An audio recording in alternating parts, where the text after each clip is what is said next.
रविदास जी की बात करेंगे और कबीर जी की बात करेंगे, वो बातें आप मेरे से बेहतर तरीके से जानते हैं क्योंकि आप मुझसे बहुत सीनियर हैं। मैं आज की दौर की जो कठिनाइयां हैं, जो विद्यार्थी मेरे जैसे जो जिस संघर्ष से गुजरते हैं, जो स्ट्रगल फेस करते हैं, वो मैंने महसूस किया कि हमारे यहाँ के कॉलेजेस हैं या स्कूल हैं, हम जाते हैं। और एक मैं गया दिल्ली यूनिवर्सिटी में, वो माहौल मेरे लिए बहुत नया था, वो मंजर मेरे लिए बहुत नया था। वहाँ अपने आप को इस्टेब्लिश करने में मुझे वक्त लगा, अपने आप को स्थापित करने में सोचा कि मैं कहाँ आ गया।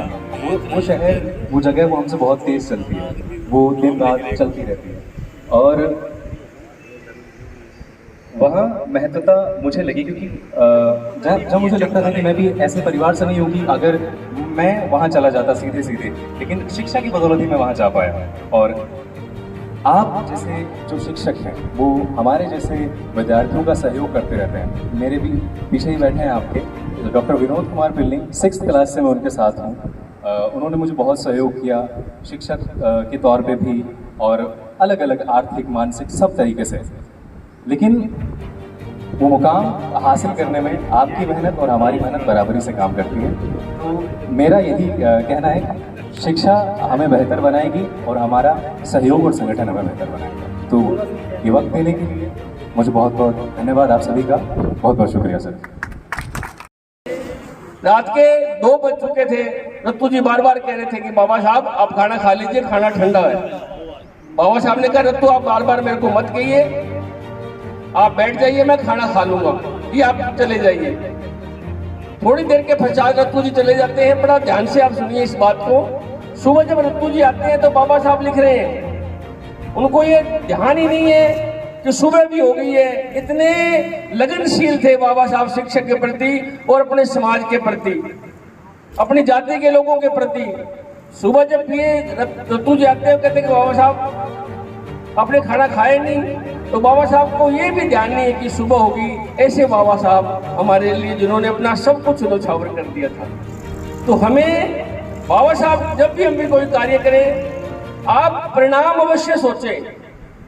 हम अंजाम कर देते हैं, लेकिन जो परिणाम है उसके बारे में अवश्य सोचें। कोई भी कार्य आप करें, परिणाम अवश्य सोचें कि इसका हित होगा या अहित होगा।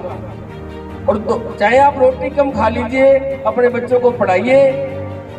जब डॉक्टर साहब ने भी कहा कि 1.25 मणियों में कुछ नहीं पड़ा, आप उतनी 1.5 मणि कर ले दीजिए।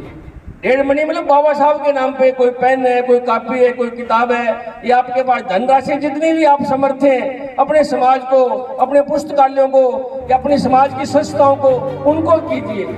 ये उन भ्रम में, उन चक्कर में आप कदापि मत जाइए। वो हमें भ्रमित करते हैं, भ्रमित के सिवा कुछ नहीं करते। अगर उनको पता लगता है हम चाहे कितने सूटेड बूटेड हैं, अगर उनको पता लगता है हम इस जाति से, उनकी जो भोए हैं, उनकी जो भाव भंगिमाएं हैं, उनकी जो बॉडी लैंग्वेज है, वो देखने लायक होती है, तो वो ये कभी भी नहीं चाहेंगे। और एक मैं समाज से ये विशेष रूप से कहना चाहूंगा कि छोटी मोटी, जैसे कोई भी साथी है, मैं नाम नहीं लेना चाहता, गलतियां सबसे होती है, तो है तो वो अपना साथी, उसको समझाइए। और जहां तक हो सके सकारात्मक रहिए, नकारात्मक मत रहिए। गलतियां सबसे होती है जीवन में, तो आपस में मिलजुल कर रहिए।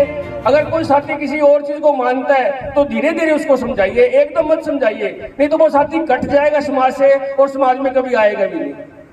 तो समय की नजाकत को देखते हुए अपनी बात को विराम देता हूँ। जय हिंद, जय भारत।